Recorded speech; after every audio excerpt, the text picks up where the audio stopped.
महिलाएं हुई और यहाँ का बहुजन समाज हुआ। लेकिन बुद्ध ने जो आपको रास्ता दिया, उस रास्ते में जो सत्य है, जो सदा के लिए है, कि जो धम्म में जो व्यक्ति है वो सभी समान है, चाहे वो स्त्री है या पुरुष है। धम्म कि जब हम धम्म की तरफ गए तो परिवार में ज्यादा सुख हो गया, शांति हो गई, प्रेम हो गया। इसलिए बात है, एक व्यक्ति से शुरू होता है धम्म। धम्म ये नहीं कि हम संसार को बदलते, बदलेगा तो संसार भी, लेकिन शुरुआत तो एक व्यक्ति से होती है। तो आपको किसी ज्यादा को बदलने का प्रयास नहीं करना, हमें स्वयं को बदल लेना है। और जो व्यक्ति स्वयं को बदल लेगा वो धीरे धीरे देखेगा कि परिवार बदलता है, आपका परिवेश बदलता है। आगे सत्य दिए थे कि दुख है, दुख का कारण है, कारण का निवारण है, और निवारण का एक मार्ग है, और मार्ग जो आता है वो आसांगिक मार्ग ही आता है। जो व्यक्ति, जो परिवार, जो देश यदि आसांगिक मार्ग पे चलेगा तो ये धम्म विज्ञान की तरह है। और सारे देश जो बुद्ध को मानते हैं वो लोग कहते भी हैं कि इस दुनिया में यदि वैज्ञानिक धम्म यदि कुछ है तो वो धम्म बुद्ध का दिया हुआ धम्म है। सर्वप्रथम दुनिया को दया, करुणा और शांति का संदेश देने वाले महाकारुणिक, शिक्षा की जोत जगाने वाले राष्ट्रपिता ज्योतिबा फूले, आरक्षण के जनक साहू जी महाराज और संविधान निर्माता और महिलाओं के मुक्तिदाता भारत रत्न बाबा साहब भीमराव अम्बेडकर, बहुजनों में राजनीतिक चेतना पैदा करने वाले मान्यवर काशीराम साहब, मैं सभी को अपनी श्रद्धा के सुमन अर्पित करते हुए यहाँ पर उपस्थित भिक्खु संघ को वंदना और मेरे सामने उपस्थित सभी उपासक और उपासिकाओं को मेरा जय भीम। आज जैसा कि अवसर है कि यहाँ हम सभी कुछ कहने नहीं आए, विशेषकर मैं तो नहीं लगता कि मैं आज धम्म के मंच पर कुछ कहने आई हूँ। मैं अपने आप को इसलिए यहाँ आई हूँ और बहुत खुश नसीब समझती हूँ कि मैंने बंते जी को अभी तक सिर्फ वीडियो में सुना है। मिली तो मैं पहले भी हूँ, लेकिन कभी मुझे वो अवसर नहीं मिला कि मैंने बंते जी को लाइव सुना हो।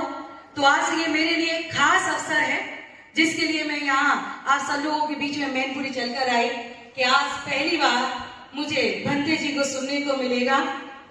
और जैसा कि मैं ईमानदारी से बता दूं कि मैं 5 साल से विशुद्ध राजनीतिक मंच पर ही जा रही हूँ ज्यादातर। तो यदि कोई मुझे बिना बंते जी के कह दे कि धम्म पे कुछ बोल दीजिए तो शायद मैं 2 बातें अच्छे से कह दूं, लेकिन आज आपने मुझे बंते जी के सामने बोला है तो मुझे ये नहीं आ रहा समझ में कि मैं जो एक कहते ना कि विद्वान है, वो एक धम्म के ज्ञाता हैं जिन्हें पूरी दुनिया सुनती है, मैं उनके सामने कुछ कहूंगी तो उस बात का भी थोड़ा भय है कि पता नहीं वो कैसी होंगी। लेकिन मैं फिर भी बंते जी से इजाजत लेकर के अपनी बात को शुरू करूंगी कि जो धम्म दिया, मैं उससे पहले भी बता दूं कि जो मेरा परिवार है वो एक कबीरपंथी परिवार था। मेरे दादाजी कबीरपंथी थे, तो परिवार में वही माहौल था, लेकिन वो माहौल भी मेरे लिए सुखद था, अच्छा था। लेकिन बाद में जब मुझे धम्म से थोड़ा परिचय हुआ, जब परिवार धम्म की ओर गया, तो मैंने उस अंतर को और महसूस किया कि जब हम धम्म की तरफ गए तो परिवार में ज्यादा सुख हो गया, शांति हो गई, प्रेम हो गया, इसलिए हो गया शायद हमारे अंदर एक दान का जो भाव, जो कि पहले नहीं था, क्योंकि जब तक हम धम्म में नहीं थे हम पूरी तरह से हम ईश्वरवादी नहीं थे। क्या कहेंगे कि जो ईश्वरवादी नहीं होते हैं, हम वही थे। हमें ईश्वर की बातें या धर्म की बातों से एक घृणा सी थी, तो हमें उसका भी जो दान था उससे भी थी। हम कभी मंदिरों में कोई दान नहीं करते थे, कहीं नहीं करते थे। तो जब धम्म में आए तो हमने दान के महत्व को समझा और सबसे बड़ा परिवर्तन हुआ कि हमने दान देना शुरू किया और दान से भी हमें सुख मिला। परिवार में समृद्धि भी शायद ऐसा लगता है कि उसके बाद ज्यादा हो, शायद वक्त की भी हो सकती है। तो जो धम्म से सीखा परिवार में, जो बुद्ध ने दिया है, आज मैं कहती हूँ कि एक परिवार से, एक व्यक्ति से शुरू होता है धम्म।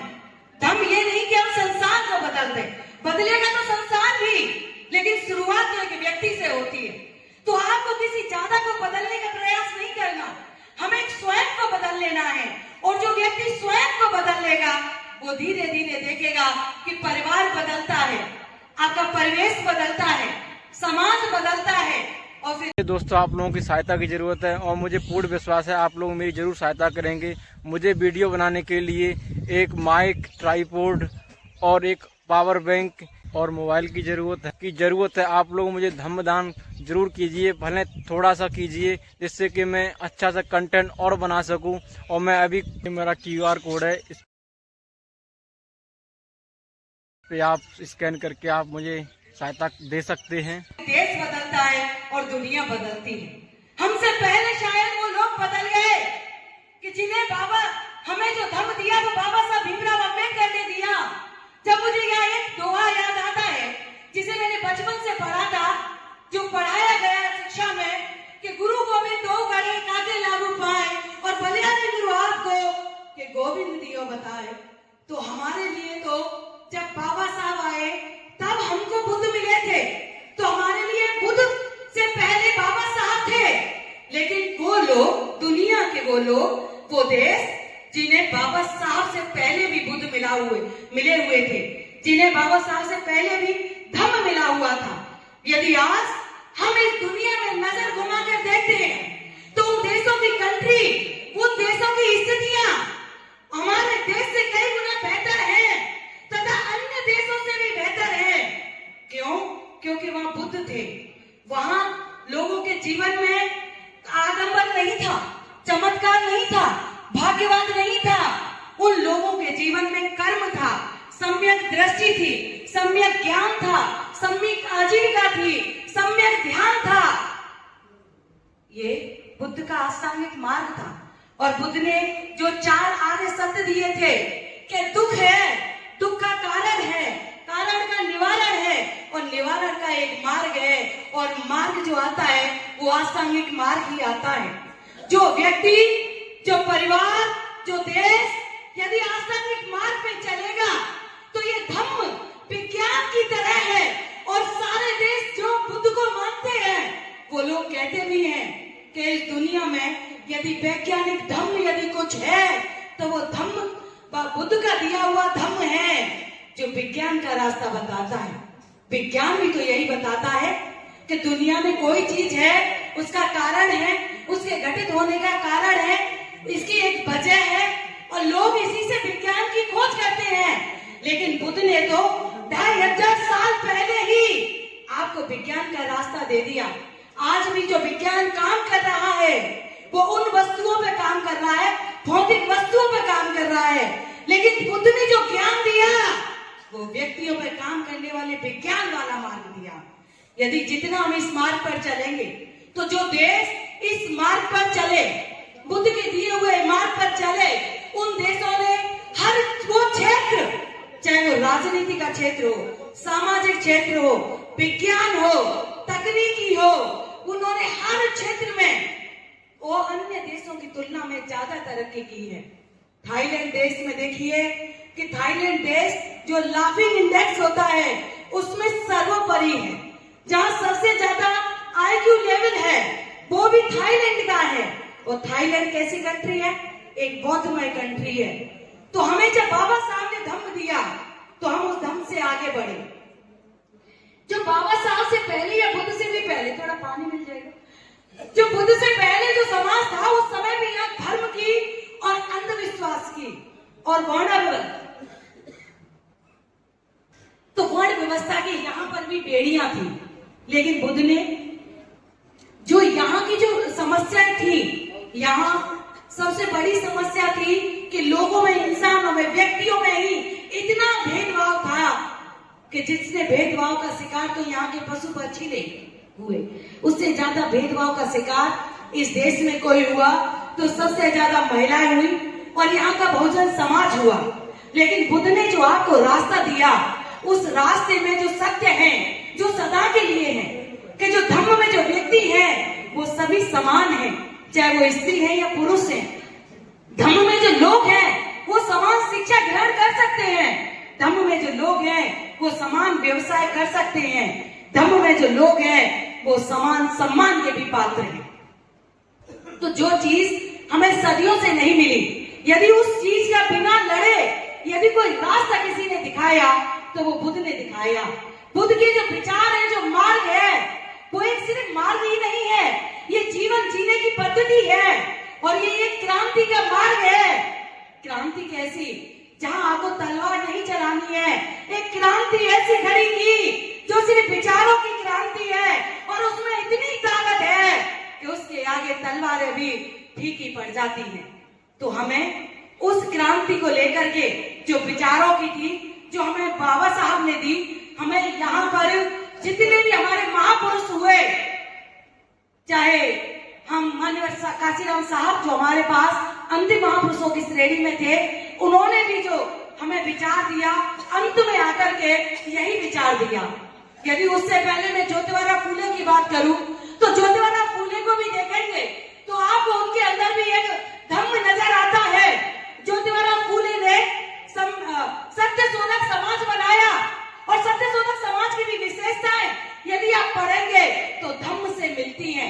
जहां आडंबर ना हो, जहां ब्राह्मण ना हो, जहां मनुवाद ना हो, जहां पुरोहित ना हो, जहां पुजारी ना हो, एक ऐसी व्यवस्था जिसे बनाने वाले आप स्वयं हैं, जिसे अपनी सम्यक दृष्टि से, सम्यक ज्ञान से बुद्ध ने कहा था कि यदि कोई भी विचार यदि मैंने दिया है, यदि आपको लगता है उसे मेरे नाम से प्रचारित किया जा रहा है, यदि वो विचार आपकी बुद्धि पर, आपके तर्क पर, सम्यक बुद्धि और सम्यक तर्क पर यदि खरा नहीं उतरता है तो वो विचार मेरा कभी भी नहीं हो सकता है।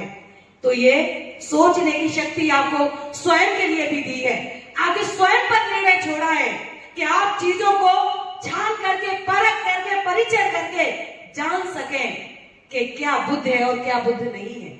तो मैं आप सभी से बस यही गुजारिश करूंगी कि जितनी भी आपकी समस्याएं हैं, चाहे इस देश की हैं और चाहे विश्व की हैं, सारी समस्याओं में से आधी समस्याएं तो आस्थानिक मार्ग पर चलने से ही खत्म हो जाती है। क्योंकि बुद्ध ने कहा था कि आपकी जो समस्याएं हैं वो बाहरी कम है और आंतरिक ज्यादा है। आंतरिक क्यों है? क्योंकि घृणा है, हिंसा है, तृष्णा है, लोभ है। ये हमारी सबसे बड़ी तृष्णा, सबसे बड़ी परेशानियों के कारण है। इसीलिए इन्हें त्यागने का जो मार्ग है वो बुद्ध है। और जहां बुद्ध है वहां करुणा है, और जहां करुणा है वहां घृणा नहीं है, और जहां घृणा नहीं है वहां संघर्ष भी नहीं है। आज विश्व एक ऐसे विरोधाभास में खड़ा है जहां एक ओर तो हमने तकनीकी का इतना विकास किया, विज्ञान ने इतना विकास किया कि हम चंद्रमा से लेकर के मंगलयान तक पहुंच गए हैं, मंगल ग्रह तक पहुंच गए हैं। लेकिन दूसरी तरफ अगर हम देखते हैं तो पूरा देश, पूरा विश्व आपको बारूद के ढेर पर भी खड़ा नजर आता है। तो ये जो आपको तरक्की नजर आती है ये भौतिक है, और जब तक भौतिक तरक्की के लिए विश्व के लोग दौड़ते रहेंगे, सत्ता की भूख जब तक रहेगी, पावर की भूख जब तक रहेगी, तब तक विश्व में विश्व युद्ध और देश में गृह युद्ध होते रहेंगे। इनके लिए यदि सबसे सही मार्ग यदि इस देश के लिए और दुनिया के लिए कोई है तो वो बुद्ध का दिया हुआ धम्म का मार्ग है। और विशेषकर महिलाओं के लिए, जहां महिलाओं को पता नहीं कितने दर्जे का गुलाम समझा जाता है, वहां पर यदि आपको समानता और आत्मविश्वास और सम्मान यदि कहीं मिलता है तो वो बुद्ध के धम्म में मिलता है। बराबरी कहीं मिलती है तो धम्म में मिलती है, चाहे वो कोई भी क्षेत्र हो, सामाजिक हो चाहे धम्म का क्षेत्र हो। तो हम सभी को धम्म के क्षेत्र में आकर के अपना योगदान भी देना है। उपासक बन के भी आपको धम्म को आगे बढ़ाना है, चाहे भिक्षु बन के हैं तो भी धम्म को आगे बढ़ाना है। आप जैसे भी बढ़ा सकते हैं, आप पहले खुद बुद्ध में बनिए, परिवार को बनाइए, उस शांति का, उस सुख का, उस आनंद का आप खुद लाभ लीजिए, और उसके बाद देखिए कि ये दुनिया आपको कितनी सुंदर नजर आती है। ये देश आज नशा से और जो पर्यावरण के संकट से गुजर रहा है, यदि इस देश में इस बात का भी कोई समाधान है और मार्ग है तो उसका भी वही अंतिम है कि वो भी बुद्ध का मार्ग है। क्योंकि यहाँ जो बुद्ध ने कहा था कि अन्य धर्मों में जो स्थान ईश्वर का है, मेरे धर्म में वो स्थान आपके आचरण का है, नैतिकता का है। तो जिसका ईश्वर ही नैतिकता से शुरू होता हो, जिसके धर्म का सर्वोत्तम स्थान नैतिकता का हो, तो वहां पर तो नशा और दुराचार कहीं भटक ही नहीं सकता। इसीलिए समाज को, हमें और परिवार को सुखमय, शांतिमय, समृद्धिपूर्ण बनाना है तो हमें धर्म के मार्ग को अपनाना पड़ेगा, चलना पड़ेगा और आचरण धर्म के अनुसार करना होगा। इसी के साथ आप सभी का बहुत बहुत शुक्रिया। मैं अपनी वाणी को यहीं समाप्त करती हूँ। आप सभी को और भंते जी को मैं तहे दिल से धन्यवाद देती हूँ।